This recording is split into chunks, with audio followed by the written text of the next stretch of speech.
a wonderful introduction. Can you imagine an actor trying to talk about Schrodinger's cat? You brought it up. I brought it up. Well, and although someone else went on to proceed, that was the beginning of quantum physics, in fact, and the quantum theory. And to show you how absurd it was, Schrödinger, in fact, gave up physics immediately and became a biologist instead. I personally don't know what the truth is, but I do know that the analogy that I took it from is the one that you talked about, the forest, the tree in the forest. You know, and when a tree falls in the forest, does it make a sound? So, and I then refer to Schrödinger's cat. But Niels Bohr, again, the scientist you talked about, argued this fact with Einstein once. And Einstein said, look, if I don't look at the moon, does that mean the moon doesn't exist? And Niels Bohr told him very clearly, yes, it doesn't exist. And even with your intelligence and brain, you can't prove that it does. So observation and perception are obviously incredibly important and useful. So in my opinion, when a tree falls in the forest, it does not make a sound. And I have an analogy that comes closer to our hearts and our feelings. When I was in college, the Khalistan movement was on in Punjab. And every day, literally every single day, there were deaths reported on the parades. And they were always, inevitably, just numbers. And there I began to wonder what it was all about. An observation and a perception, which is what we're talking about over here. And so is it true? Were people actually dying? Were people actually suffering? Or was this, having not observed, what was our perception of it? I personally think that we go through life reading headlines and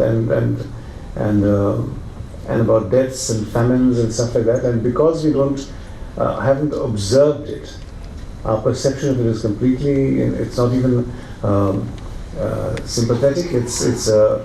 I was very pleased when a couple of years ago apathy was declared a mental disorder. So apathy can actually be now treated by psychiatrists and psychologists. Just like they found a genetic code that unveils why some people are more sympathetic and donate more money. But apathy is something that I'm always amazed by. And this analogy, therefore, it's not so much whether the cat was alive or dead, or whether the tree made a sound or not, but there was no one there to hear it, and therefore it didn't make a sound. I was not there to see the killing or the massacre or the genocide in whether Rwanda or in Punjab or in Bangladesh, and therefore it didn't exist. And then there are people who even talk about the Holocaust being a fantasy and untrue. So that's where they come from. I, as Radhika mentioned, run a blind school, and I have about 70 blind children in the school, and it's very interesting. There's a form of theatre in Assam called Bhavna, which is masks and stuff like that, and makeup, and you have demons and Ram and Krishna, and it's a mythology again. And my children in the school actually perform Bhavna. The interesting thing about all this is these blind children absolutely insist on being made up, okay, have the costumes, none of which they can see. They are told you have a blue because you're so-and-so, you have a red because you're so-and-so, and they just carry on.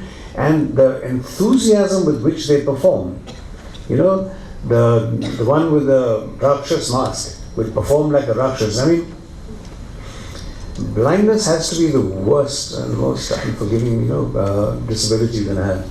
They have no concept of what blue is, whether the sky is blue, or the water is blue, or what a mask is, what a demon is, nothing.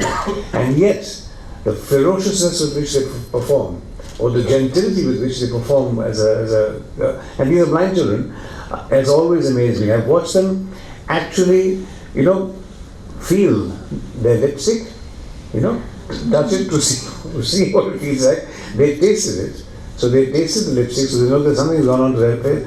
But that level of perception, is what I find amazing. This book that Radhika has written, as she's got lots of lovely things in it. She talks about us having to understand ourselves, overcome these little shortcomings, and she talks about Brahma and stuff, and Brahman. She says our struggles are shared spaces of engagement in the one spirit. The entire universe is one spirit, Brahmasmi, whatever you want to say. These children, the motto of our school is Tamaso Ma Jyotirgamaya, which means from darkness lead me to light, which again, in their world of darkness, they need some enlightenment and light. And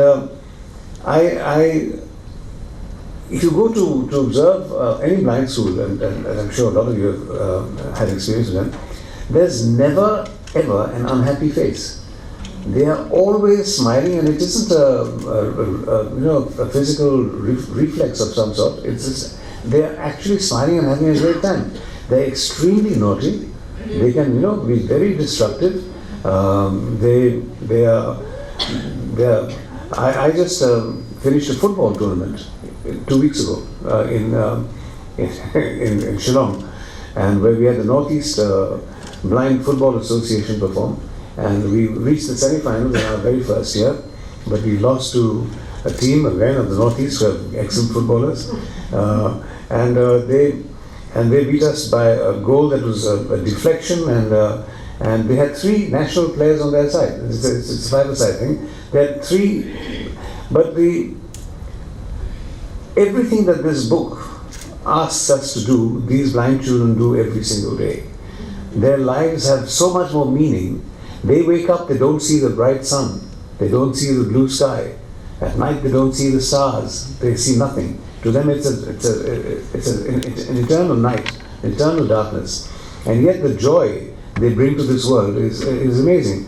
The enthusiasm with which these killers, one was even called Messi, they attack the ball, and they're all blindfolded. In addition to being blind, they're blindfolded so that they can use it, because sometimes you can't see shadows, you can see some kind of things. So to avoid that, they're blindfolded, and they were, some of them were bleeding, some of them were carried off in stretchers, but they were all laughing. And one young man from Mizoram refused to have stitches on his forehead. So the nurse on duty, put it together, bandaged it, and he was back on the field. He had to play. That is the spirit that that Radhika is trying to instill in all of us. You've got to find that within you, and finding it within you is it's a universal spirit. She says, the spirit is in all of us. It's for us to find, and it's Brahman. Ishavasam Vidam Sarvam. We are all one. To be able to see yourself in those children, because those children in fact probably see you in them, because they have their capacity to visualize and to imagine is phenomenal. So that's a very amazing aspect, and it's opened my eyes to lots of truths. There are lovely words in this book, about education. For instance, they've got a sentence somewhere that education is about developing intuition to bring the hidden meaning of existence into the plane of human consciousness. So education is not something that merely stimulates the intellect. Those are your words. I'm picturing your words, but I found that fascinating. That it's and the only person who can tell you if you're wrong is you. There is nothing that you ever do that can ever be wrong. Is that right? Whatever you do is always right. It is the perception, and the validation of that cannot be given by you. It has to be given by me. I have to invalidate my act. Is that right? That's what you've talked about. And so I find aspects of that very fascinating. This book is a journey. Each chapter is a journey, and it carries you through moments where you have to begin to look inward. And in looking inward, you begin to identify with the entire universe, and you find that the universe is contained within you. It's a fascinating book, and goes way over the head of a small actor like me. I think you've done a great job.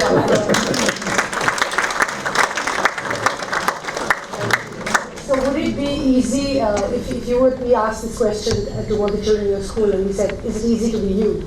What would be the answer? You know, I would be talking to people who have already discovered themselves. Each one of them knows who he or she is. It's us who have a problem, us who have sight, have so many blemishes that we observe, that we within others and in ourselves, that we can't see. But they know who they are. I once had a preacher in Mussoorie, and there's a beautiful magnolia that blooms in February in Mussoorie. And these are all small plants, but they have more than 200, 300 blossoms on them, and they're all these pink magnolia. And so the preacher was walking along on a Sunday, and I said, look, here's the divine, here's God. And he said, no. And it suddenly struck me that, that one of the joys of our mythology and of living in this wonderful country where our imagination, is permitted to run riot, and we worship, monkeys and elephants and everything, and enjoy ourselves thoroughly. The infinite is what we believe in, and a lot of the world is in the finite world. It is said that Isaac Newton wrote more on theology than he ever did on mathematics and physics, but that's all been shoved under the rug, kept in trunks, and not been revealed yet. Because he was beginning to think that perhaps linear time doesn't work, and it was cyclical time that we all need to go back to. Oh God, what's this actor saying? Thank you for that. It was very insightful, and thank you for enjoying so many sections of my book.